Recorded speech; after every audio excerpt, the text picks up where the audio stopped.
War on words, disability. What's the issue? Hello people, I hope you're all keeping well. My name is Ben Andrews, this is Ben Andrews Inc., a channel dedicated to topics and issues relating to disabled people.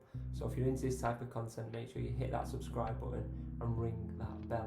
This is my War on Words series where I'm exploring the don'ts, the do's and the confused when it comes to terms associated with disabled people. Last up was handicapped, and in this video I wanted to explore the ever confusing disability. So with that being said, let's get into it. Disability is a tricky term. It can be fine to use in one context, but you can get absolutely hammered for using another. It's confusing to say the least, but before we get into why, let's make sure we're on the same page with our definitions.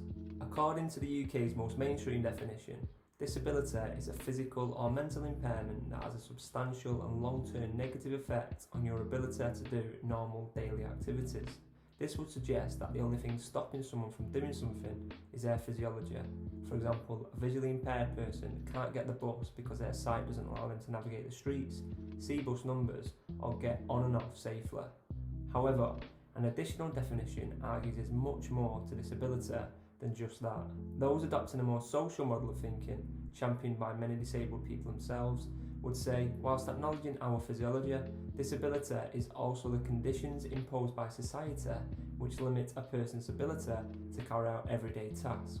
Using the same example, a visually impaired person's ability is limited by cluttered streets, no auditory technology at bus stops, and a lack of accessible buses. Using this definition, many disabled people feel quite comfortable in using disability to describe all sorts of things, like my disability, disability rights, and the very model which encourages this thinking in the social model of disability. So, if disabled people use disability in this way, then it must be pretty safe to use in all contexts, right? Well, not exactly. And the best way you can think of to reflect this is the use of person-first language. The person-first language movement began in 1974 to encourage people to see the person first and not their disability. We see this in references like people with a disability or that person has a disability. Despite some disabled people and organisations still advocating for its use, and often quite passionately, person-first language is now largely rejected by many disabled people. It's felt like times have moved on since the 1970s, and a narrative surrounding disability with it. Many disabled people are proud to say they are disabled, part of the disabled community, and view disability as part of their identity, not something to be pushed aside and considered separate to them. And that's where person-first language doesn't really work, as if we are to truly acknowledge disability as part of a person's identity, a characteristic, then they can't be with their disability. We wouldn't say a person is with their ethnicity, their gender or sexuality. So why would this be any different for a disabled person, particularly when disability is considered equal alongside these protected characteristics?